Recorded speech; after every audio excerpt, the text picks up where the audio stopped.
pleased today to have you all in this unique place in the heart of the mellah of Marrakesh. First of all, I want to thank the Marrakesh Jewish community through its leader, Mr. Jackie Kadosh, for its continuous support since the creation of Mindona 10 years ago. Thank you, Jackie. Marrakesh has been a vibrant center for Jewish life in Morocco, and it's still a unique place for Muslim-Jewish dialogue.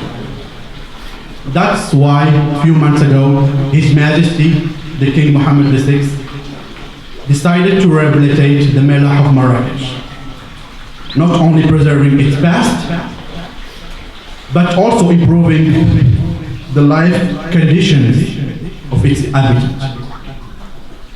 Today we'll have the chance to learn from a prestigious panel more about the past of the mellah, its architecture, its memory, but also its human development. Thank you. So now we're going to talk about the memory aspect of the mellah. We have Vanessa Paloma Elbaz. I don't think she needs to be introduced, but I will do it anyway.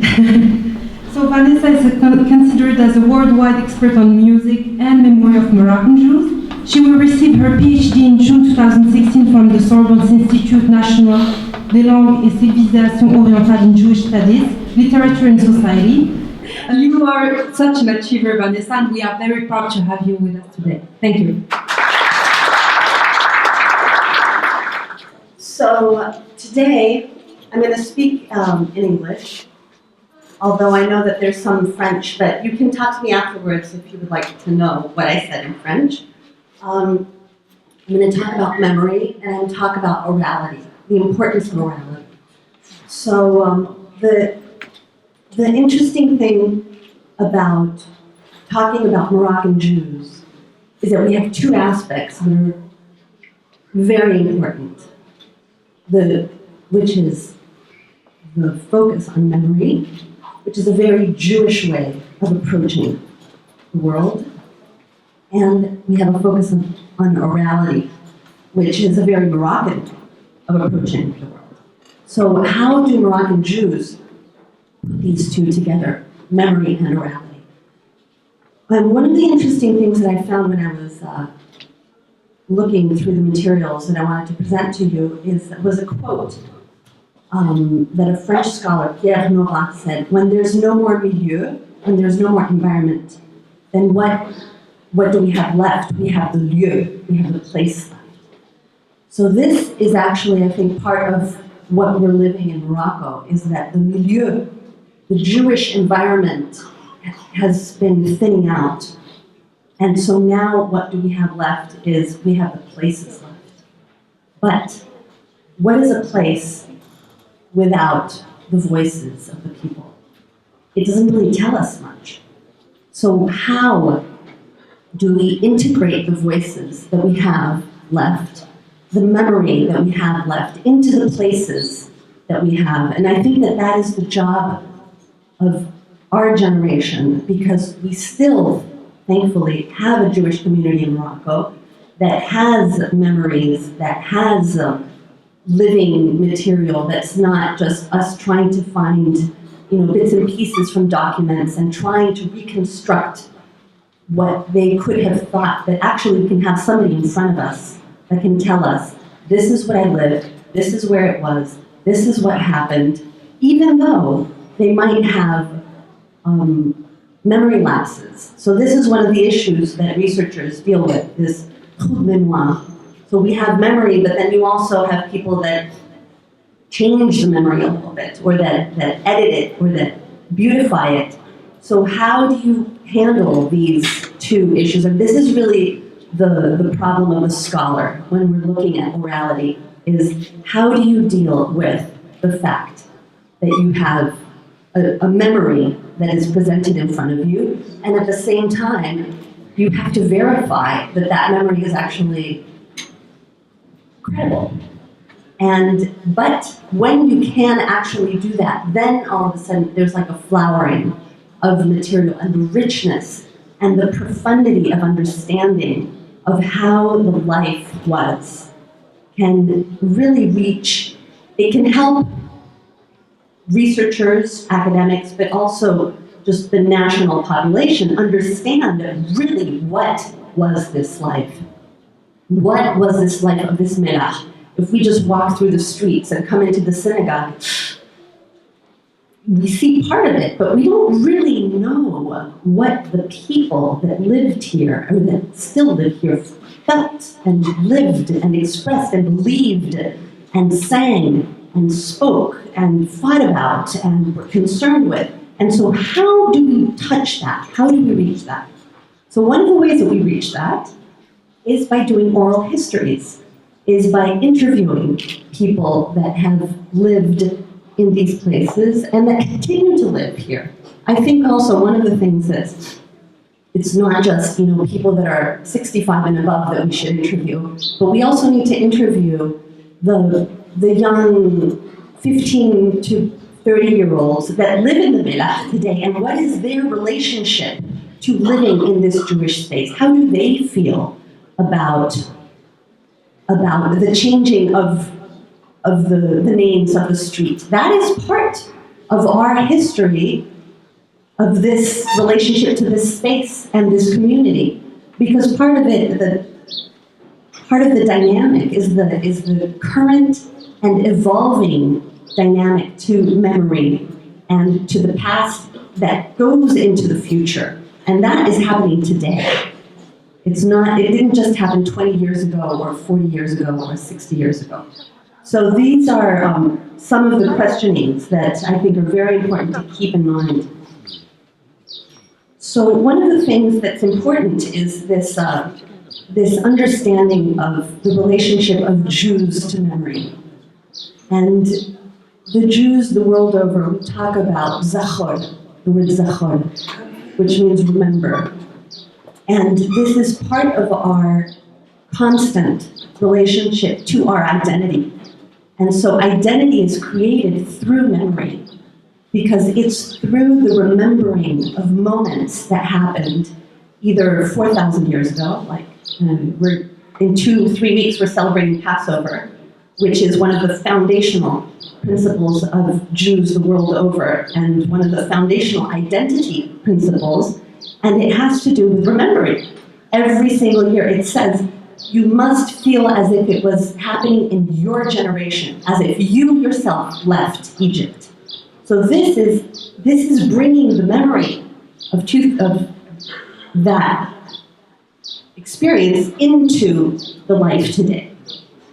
So this very focused Jewish relationship to memory, which is also connected to orality. Why? Because we have to say the things. The Pesach Haggadah we say with our words, and we repeat it and we read it out loud, and it has to be a public reading. Just like the reading of the Torah has to be a public reading. So we have this memory, and it comes into the present through an oral transmission. And the children here would learn the Torah in Hebrew and in Judeo-Arabic by saying it by heart. They would have to learn it by heart. So you're taking the text and you're transforming it into an oral document. So what is really a document? Is a document only what's written?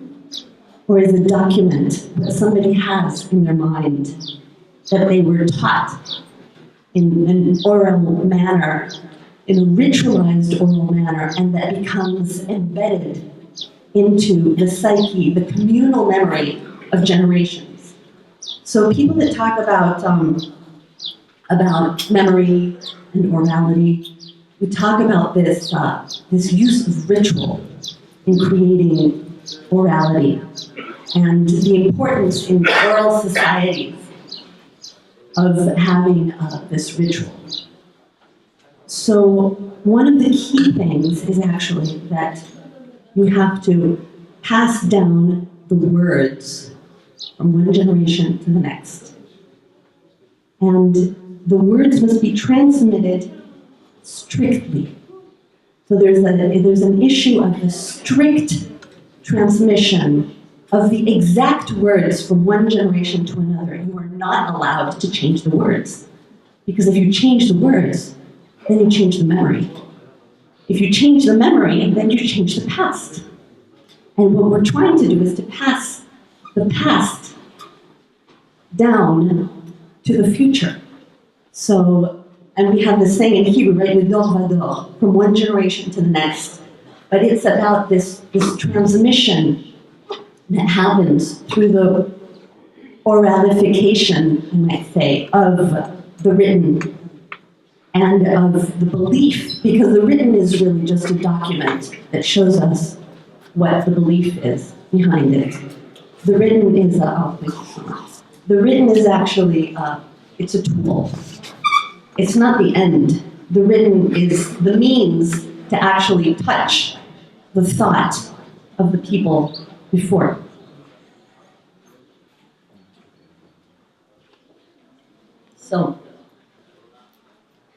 So another thing that happens in oral societies is that the information that needs to be passed from one generation to the next is passed through kind of a codified communal moment of transmission. And so what I think that is really the most important to focus on is how we have these two different kinds of transmissions. We have the transmission that is a communal codified transmission that happens in Jewish and Muslim communities through the oralification of the written. And then we have the personal oral transmission, which will be somebody's personal experience of what they lived. So I have actually, I want to read a couple of these. An 80-year-old woman who grew up in the mellah of Marrakesh and lives now in contemporary Casablanca. I was speaking with her, I interviewed her, and she recounts her childhood experience from this very mellah. And she says, there were only a few families who were really Jews from Marrakesh, the Korkos, the Bohbot, and my mother's family was a Bohbot. So we were very careful who we would play with, because all the other children were Shnuch, they were Amazigh, and they came from the mountains. It was very important to state what street you lived on. According to the street your family lived on, you were from a good family, or you were not. Boy, if you weren't from a good family. Boy, if you were from the wrong street. Many of them were very poor. You never wanted to be seen playing with those children if you were from one of the other families. So here we hear somebody telling us about this stratification, the hierarchization that was so radical.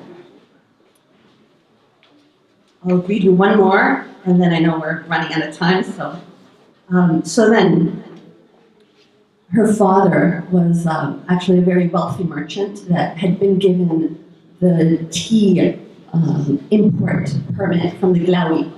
And so she says, my father was a friend of the Glaoui, and that's why he was given the permission to import tea. He loved music, and we always had a musician in the house that was playing the oud while my father would sit and eat his meals. Our house was always full of people, and I remember my mother was constantly in the kitchen, cooking. I told her that I did not want to live the same life that she did. We would take in 5 Jewish boys from a mountain village for the year to come study with the rabbis in the mellah, and we would feed them and clothe them the whole year, and they would stay with us until they got married, and my father would pay for their wedding too. It was a very big mitzvah, a positive commandment, and many years later, some of those boys became very important rabbis, but for me, they were always one of the young boys that came from the village. So here you see, just with 2-3 small points, how you can actually feel some of the experiences of the people that lived in these houses, what this was like, what they lived on a daily basis.